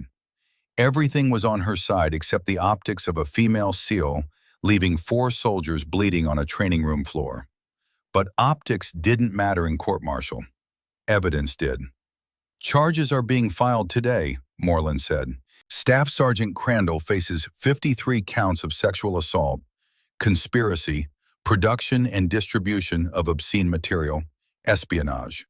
Corporal Rains gets all of that plus failure to register as a foreign agent and treason. Specialist Hollis is charged with production and distribution, conspiracy, computer fraud, wiretapping. Sergeant Graves gets conspiracy, coercion, witness tampering, accessory after the fact. What about Rodriguez? Prophet asked, the camera technician, the one who'd manipulated timestamps every Thursday for 3 years. Arrested yesterday, confessed immediately, $500 a month from Crandall to adjust maintenance logs and rotate the hallway camera away from Bay Omega's entrance. Testified he didn't know what was happening inside, just thought Crandall was running unauthorized training. We're charging conspiracy and obstruction. He'll serve time, but less than the primary actors. There's one more thing, Moreland said, voice dropping. She opened a classified folder, red stripe across the top. One U.S.-based buyer traced to a Capitol Hill IP address. Used government network, purchased 14 files between 2022 and 2024. The room went silent. We've identified the individual, congressional staffer, senior advisor to a sitting member of the Armed Services Committee. Moreland's face was stone. FBI counterintelligence took over this morning. The congressman is under investigation. The staffer's been placed on administrative leave pending charges. Alexis felt something cold settle in her chest. The network went higher than they'd thought. Bay Omega wasn't just a base problem. It had touched Washington. Does the press know? Webb asked. Not yet, but they will. Pentagon wants this prosecuted quietly but thoroughly. If a congressional staffer was buying military sexual assault content, Moreland didn't finish, didn't need to. Prophet spoke quietly. How many others are there? In Congress, in Pentagon, how deep does this go? That's what FBI is finding out, Moreland said. But because of Fort Maddox, because of the evidence Lieutenant Commander Brennan secured, they have a thread to pull. Every buyer, every transaction, every network node. Bay Omega hadn't just been sexual assault. It had been espionage infrastructure. And it had metastasized into the halls of power. Court-martial timeline? Webb asked after a heavy pause. Fast-tracked. Pentagon wants this prosecuted before it leaks wider. We've got 6 weeks to prepare. Trials begin mid-August. Crandall first, then Rains. Hollis and Graves will likely plead out if their attorneys are competent. Vance leaned forward, hands flat on the table. What about the victims, the 53? Do they know? We're reaching out now. Victim advocates are contacting everyone identified in the files, offering support, counseling, legal representation if they want to testify. Moreland glanced at Alexis. Some want to testify, others can't face it. We're not forcing anyone. The evidence stands without victim testimony. But if they want their voices heard, we'll make it happen. I want to talk to them, Alexis said. The room went quiet. That's irregular, Webb said carefully. You're the primary witness. Interaction with other victims could complicate testimony. I don't care about regular. These women were told no one would believe them, told reporting would end their careers. I want them to know someone believed them enough to walk into that room. Someone cared enough to get the evidence they couldn't. Moreland considered. I'll arrange it. Controlled setting. Group meeting. Anyone who wants to attend can. No pressure, no requirement, just information and solidarity. Vance stood. The meeting was over. I'm being reassigned. Pentagon's decision. New base commander arrives Monday. Brigadier General Lowell Thatcher. He's got orders to clean house, audit every training program, review every complaint filed in the past 5 years. Fort Maddox is going to be a model for reform, whether we like it or not. You knew, Alexis said. Not a question. Vance stopped at the door, didn't turn around. I knew soldiers were rotating out on medical discharge. I knew the pattern. I didn't know about Bay Omega specifically. I didn't look hard enough. That's on me. I'll carry it. She left. Prophet waited until the door closed. She's right. She'll carry it. Command failure. Dereliction. Best case, she retires quietly. Worst case, she faces charges herself for failure to investigate. Good, Alexis said. The next morning, 41 women gathered in Fort Maddox's chapel annex. The other 12 victims were either still deployed overseas or had declined to participate. Couldn't face it. Too raw. Too recent. The trauma still too immediate to examine in a room full of strangers who shared the same wound. But 41 came, ages 19 to 27, ranks from private to staff sergeant. Every branch represented: Army, Navy, Marines, Air Force. All of them survivors of Bay Omega. All of them carrying recordings they couldn't delete, memories they couldn't escape, shame they'd been told was theirs to bear. Alexis stood at the front. No podium, no formal presentation, just her in uniform, standing where they could see the person who'd gone into Bay Omega and come out with evidence instead of trauma. My name is Lieutenant Commander Alexis Brennan. 3 years ago, my sister PFC Rachel Brennan was assaulted in Bay Omega. She filed a report. It disappeared. 2 days later, she took her own life. I didn't know about Bay Omega then, didn't know what had happened to her. I only knew she was gone and I couldn't save her. The room was silent. Some of the women were crying already. Others sat with arms crossed, faces hard, protecting themselves from hope because hope had failed them before. 6 weeks ago, NCIS asked me to investigate. They told me about the pattern, about the missing reports, about the 47 anonymous complaints that went nowhere. I went undercover as a contractor. I observed, I documented, and when they invited me to Bay Omega, I walked in wearing a wire and carrying evidence preservation tools because I knew what they were going to try. Because someone told me what you couldn't tell anyone else. She looked at one woman in particular, sitting in the 3rd row, Sergeant First Class Maria Cortez, Marine Corps, 26, the first anonymous report, the one who'd watched Rachel die and decided silence was worse than risk. Someone believed you, Alexis said. Someone took your report seriously enough to launch a federal investigation. That person saved my life, saved everyone who would have been victim 54, 55, 100. That person was braver than any operator I serve with downrange. Because reporting when no one believes you takes more courage than combat. Maria wiped her eyes, nodded once. They're going to court-martial. All 4 of them. The evidence is comprehensive. The confessions are on tape. Their customer list is in federal custody. Buyers are being arrested. This isn't going away. This isn't getting buried. Bay Omega is done. Forever. A hand raised. Young. 19 maybe. Private first class by the rank. What happens to the footage? The files they made? NCIS has the original archive. It's evidence. It won't be released publicly. After the trials, it will be sealed under federal protection. The copies that were sold, FBI and international law enforcement are working to track them down and destroy them.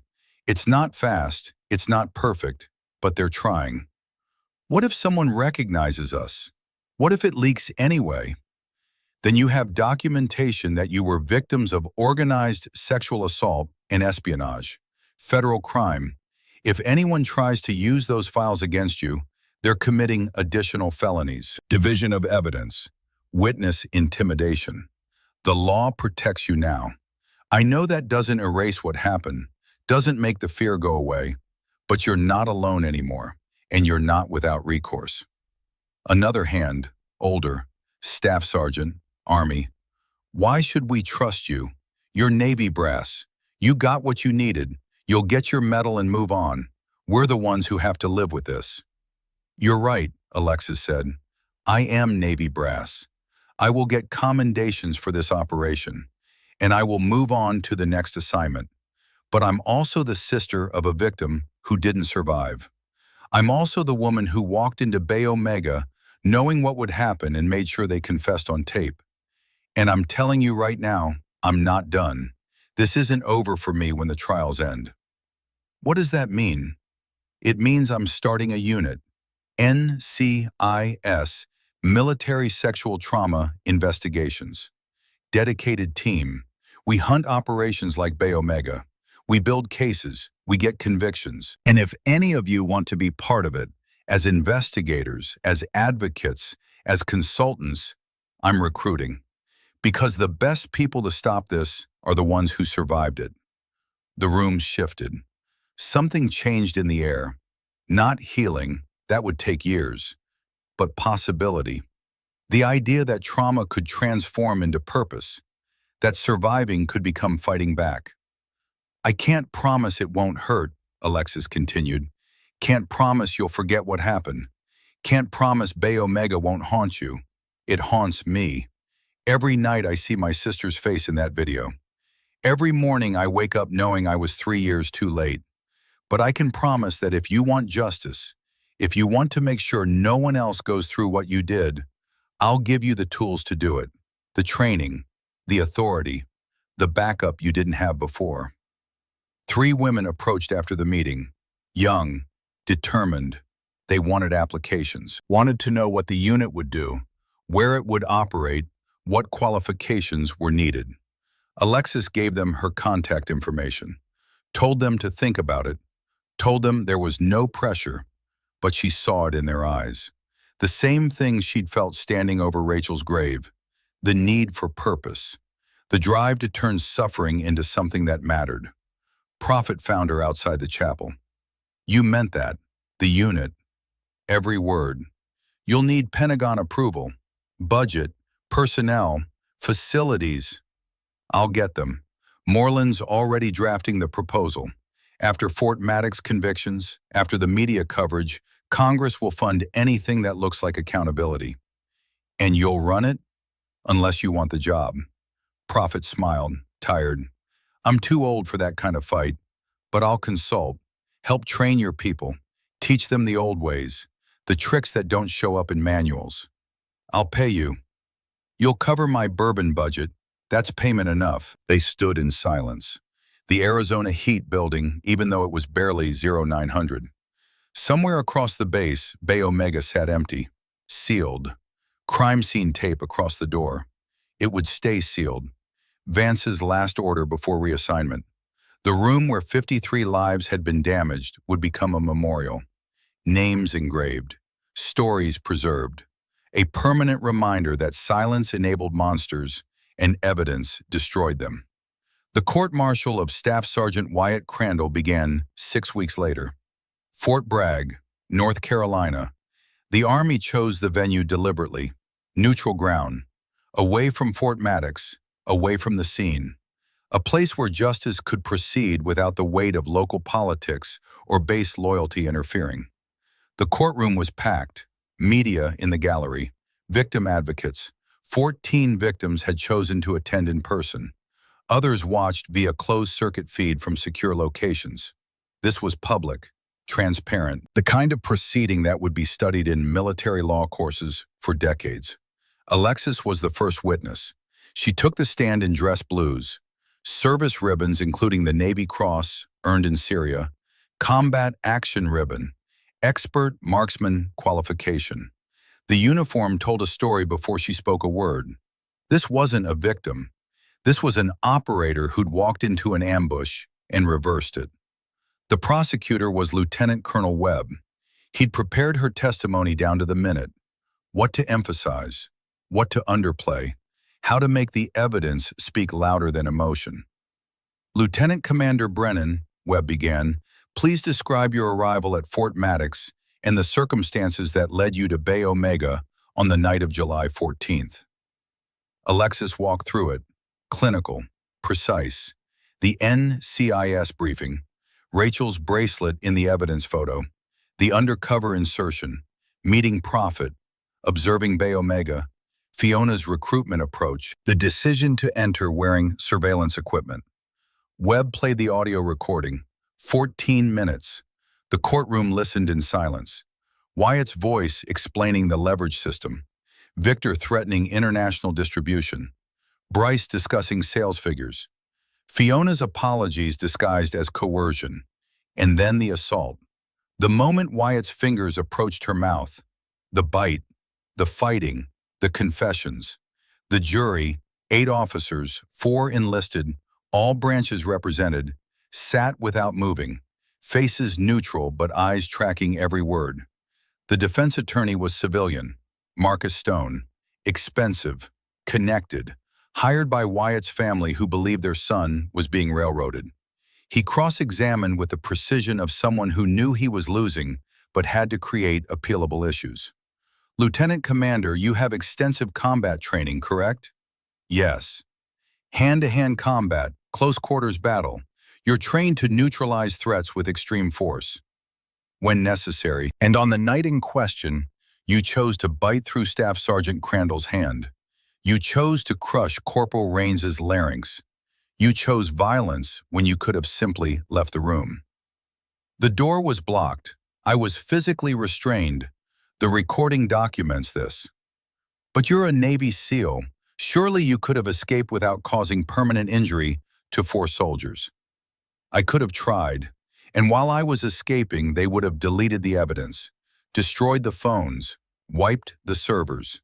The 53 victims before me would never get justice because I prioritized my comfort over their testimony. Stone paused. That answer wasn't in his script. You're saying you chose to assault 4 people to preserve evidence? I'm saying I defended myself while ensuring the suspects couldn't destroy the proof of their crimes. That's what investigators do. We preserve evidence, even when it's difficult. Stone tried a different angle. Your sister, PFC Rachel Brennan, she was one of the alleged victims. Not alleged, confirmed. Her footage was in the archive. You had a personal motivation, a vendetta. This wasn't an objective investigation. This was revenge. Alexis looked at him directly. My sister is dead because soldiers like your client film vulnerable women and blackmail them into silence. If wanting to stop that is revenge, then I'm guilty. But the evidence doesn't care about motivation. The recording doesn't lie. The archive doesn't lie. 53 victims aren't lying. Your client confessed on tape. Nothing I felt about my sister changes that. Stone sat down. No further questions. The prosecution called Bryce Hollis next. He'd taken a plea deal, 30 years in exchange for full cooperation. Testimony against Wyatt, Victor, and the buyer network. He walked through the technical details, server architecture, encryption methods, customer communications, sales figures. $847,000 over 3 years. Who kept the money? Webb asked. We split it 4 ways. Wyatt got 40%, Victor 30, I got 20, Fiona 10. What was Fiona's role? Recruitment. She'd identify targets, young females, new to base, isolated. She'd befriend them, build trust, then suggest Bay Omega as professional development. Make it seem normal, safe. By the time they realized what it actually was, we had leverage. Did she know about the sales to foreign intelligence? Yes, Wyatt told her it was necessary funding, that we were helping national security by identifying personnel vulnerable to blackmail. She believed him, or pretended to. The jury took notes. their expressions hardening. Fiona testified next. She'd also taken a deal.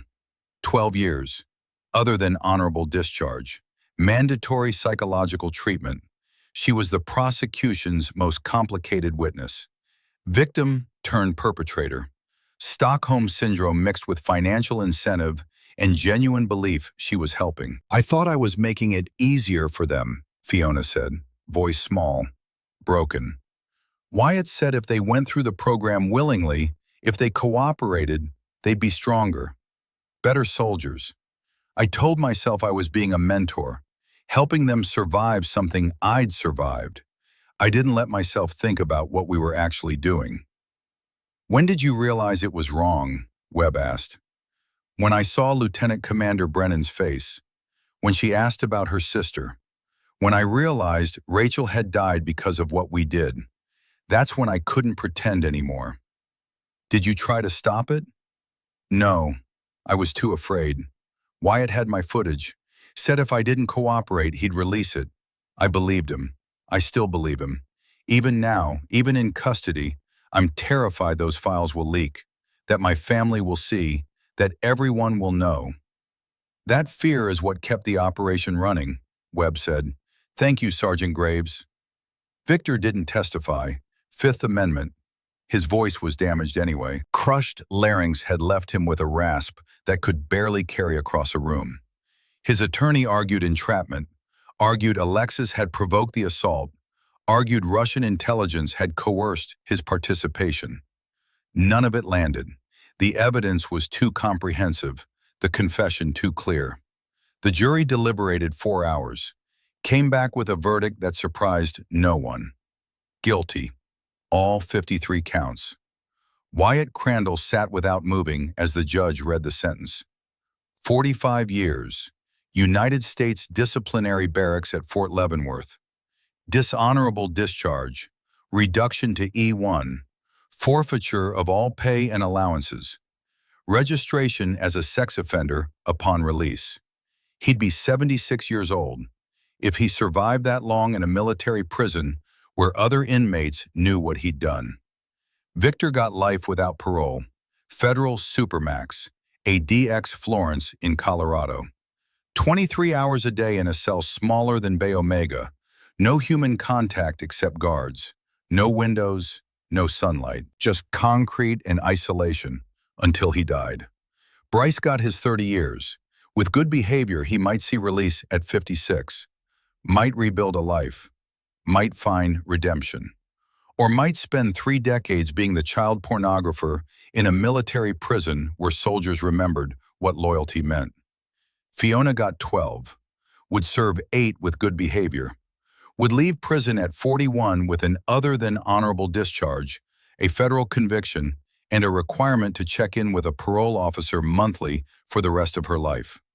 Not the death sentence the others got, but not mercy either.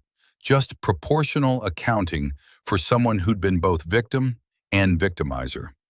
Rodriguez got 5, already served 6 months, would be out in 4 years, would spend the rest of his life explaining to employers why he had a federal conspiracy conviction. Alexis returned to Arlington 3 months after the trials.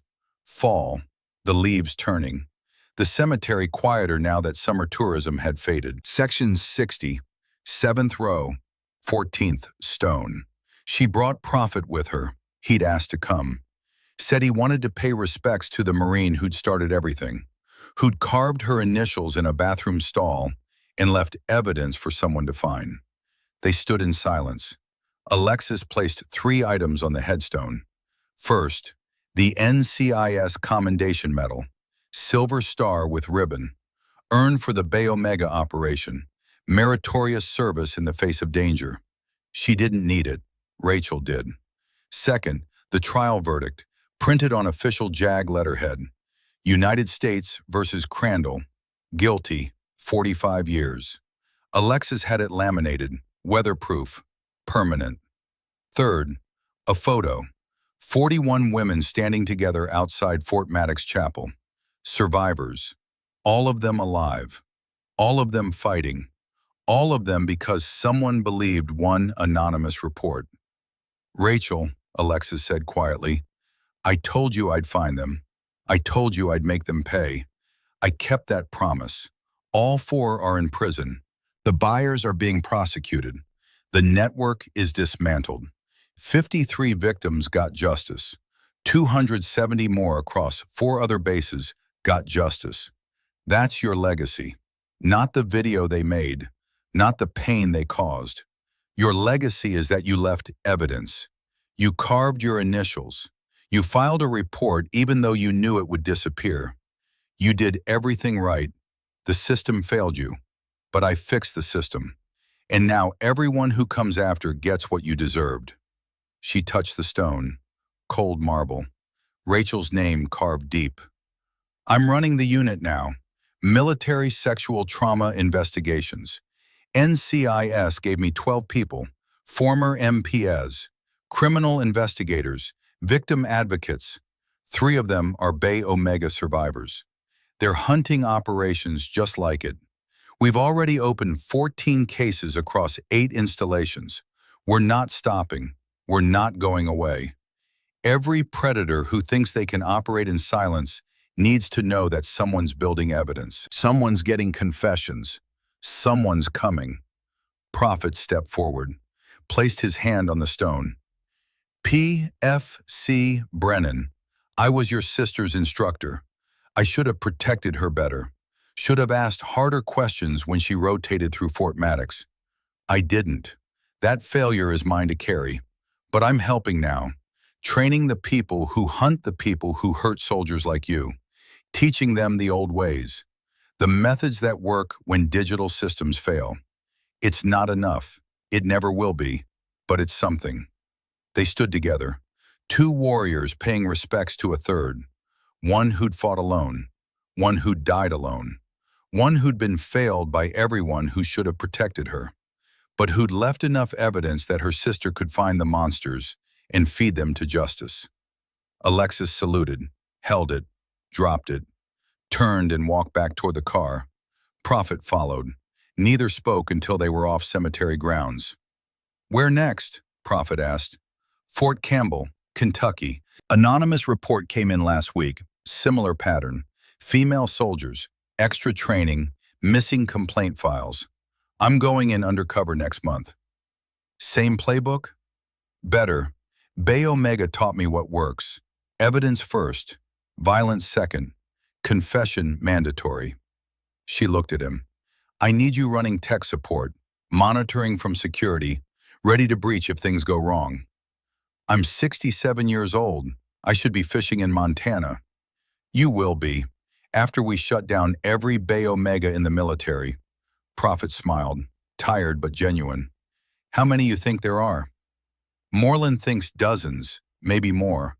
This pattern isn't unique. It's replicable. Anywhere you've got young soldiers, isolated from support networks, desperate to prove themselves. Anywhere you've got NCOs with unchecked authority in rooms without oversight, it can happen. So we find them all. Every single one. We document, we record, we prosecute, we make sure the next Rachel Brennan has somewhere to go that isn't a grave. They drove back toward the city. Behind them, Arlington stretched in neat rows, the honored dead, the ones who'd served, the ones who'd sacrificed. Rachel among them, not killed in combat, killed by the people who should have protected her, but remembered now, honored now, her name on a memorial at Fort Maddox, her story told in NCIS training courses, her evidence the foundation of a unit that would save hundreds. Not the legacy she'd wanted, but the one that mattered. 3 years later, the unit had grown. 24 personnel, offices at NCIS headquarters in San Diego, field teams deployed to 14 installations, 63 investigations opened, 54 prosecutions, 291 victims supported, 19 organized sexual assault networks dismantled. The statistics were public now. Pentagon mandated quarterly reports, congressional oversight, media coverage that forced accountability when internal systems failed. Bay Omega had become a case study. The operation that proved silence wasn't inevitable. that evidence could be built even in hostile environments, that predators were only untouchable until someone decided they weren't. Alexis had been promoted, commander immediately after Bay Omega, captain 3 years later at 35. Not youngest in NCIS history, that record belonged to someone else, but among the youngest for SVU command. The Navy wanted to move her to Pentagon liaison. Policy work, strategy, she declined. Stayed operational, stayed in the field, stayed hunting. Prophet still consulted, part-time, unpaid, 72 now. He taught the new investigators Cold War tradecraft, how to build evidence in hostile territory, how to operate when digital systems could be compromised, how to preserve chain of custody under pressure.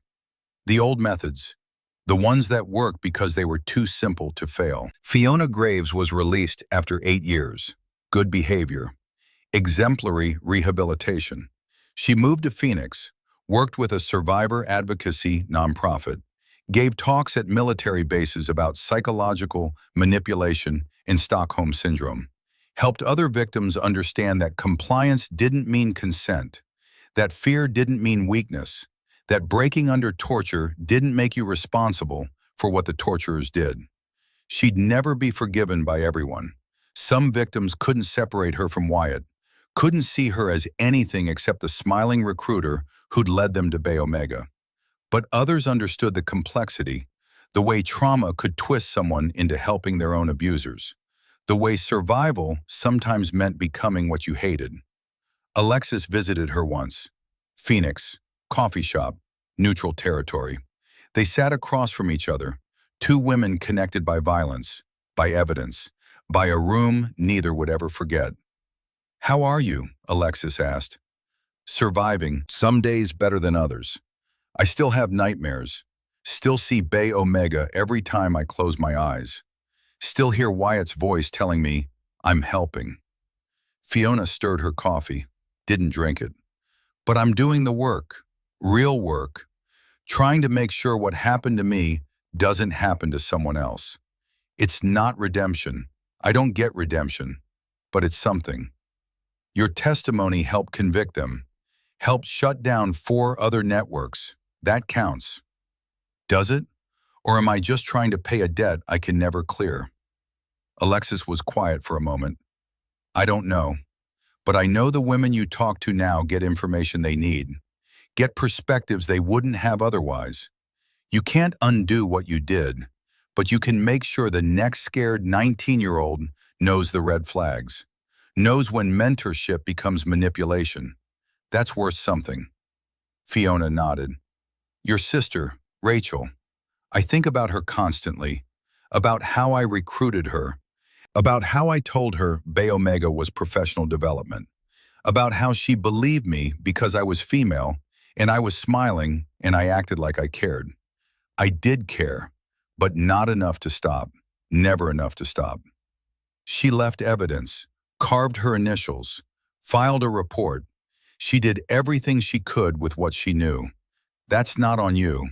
That's on the system that lost the report, on the command that didn't investigate, on me for not knowing soon enough. But I could have stopped it. So could Wyatt, so could Victor, so could Bryce, so could Rodriguez, so could the base commander, so could every person who heard rumors and stayed quiet. You're not uniquely responsible. You're just the one who's actually trying to fix it." They finished the coffee, parted ways. Alexis never saw her again, but she heard about her. Guest speaker at prevention courses, consultant for trauma therapy protocols. The woman who'd been both victim and perpetrator, trying to make sure people understood how those categories could overlap, how predators created predators, how breaking the cycle required understanding at first. The memorial at Fort Maddox expanded. Bay Omega remained sealed, the steel door welded shut. But the exterior wall became something else. 53 names engraved in granite. Rachel Brennan, 4th from the top. Not alphabetical, chronological. The order they'd been victimized. The order their innocence had been taken. Below the names, an inscription. These warriors survived betrayal by those sworn to protect them. Their courage in reporting saved hundreds more. May their voices, once silenced, echo forever. The memorial was dedicated on the anniversary of Alexis's operation, July 14th, annual ceremony. Commanders from every branch attended, victim advocates, survivors who could face it, media that kept the story alive because accountability required witnesses. Alexis spoke every year, same core message, different words each time to keep it fresh, to keep the weight behind it. These 53 names represent a system that failed, but they also represent the courage to report, to carve initials in bathroom stalls, to file complaints that disappeared, to leave breadcrumbs for someone who would follow. Because one person carved RB and a date, we found the evidence. Because one person filed an anonymous report, NCIS investigated. Because people believed them enough to act, hundreds more are alive today. That's the lesson. Not that predators exist. They always have. The lesson is that reporting breaks silence, that documentation becomes prosecution, that survivors become hunters when given the tools. After the ceremony, she'd walk the memorial alone, touch each name, Rachel's especially. Remember what this cost. Remember what it prevented. Remember the faces from the chapel meeting 5 years ago, the ones who'd transformed survival into mission, the ones who now hunted predators instead of hiding from them. The unit kept growing, new cases, new investigations, new prosecutions. Fort Campbell had been another Bay Omega, 17 victims, 4 perpetrators. Alexis had gone in undercover again. Same playbook, evidence first, confession second. All 4 in prison now. Then Fort Lewis, Joint Base Charleston, Naval Station Norfolk, Camp Pendleton. Every year, more networks uncovered, more predators caged, more victims who got to watch their abusers in prison jumpsuits instead of uniforms. Wyatt Crandall was still at Leavenworth, protective custody. Other inmates knew what he'd done, knew what happened to predators in military prisons where honor still meant something. He'd been assaulted twice, hospitalized once. His hand never healed right. Nerve damage, chronic pain. The kind that reminded him every day what he'd lost when he reached for Alexis's mouth and felt her teeth close like a trap. Victor Raines was still at ADX Florence, Supermax solitary, no contact, no daylight, no sound except his own breathing. He'd go insane there, probably already had. 23 hours a day with nothing except memory of a crushed larynx and a SEAL who'd moved faster than his training had prepared for. He'd die there, in that cell, alone, forgotten except as an intelligence asset whose value had expired. Bryce Hollis was at Leavenworth too, general population. He'd been assaulted multiple times, lost teeth, broken ribs, the child pornographer, the one who'd filmed it all. Soldiers had long memories and strict codes.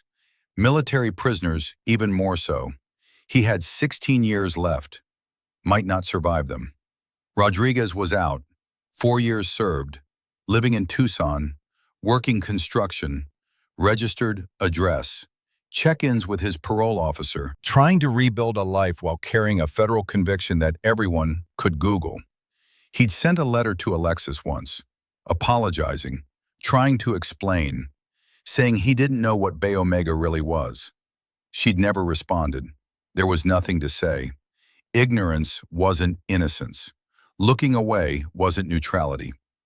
On the 5th anniversary of the operation, NCIS held a ceremony. Headquarters in San Diego. Commendations for the unit. Recognition of 5 years of work. 63 investigations. 54 convictions. 412 victims supported across 19 networks. The director spoke, praised the unit's work, called it essential, said accountability had been restored, said predators now knew they were being hunted, said the culture was changing. Maybe it was true, maybe it wasn't. Alexis didn't care about culture. She cared about evidence.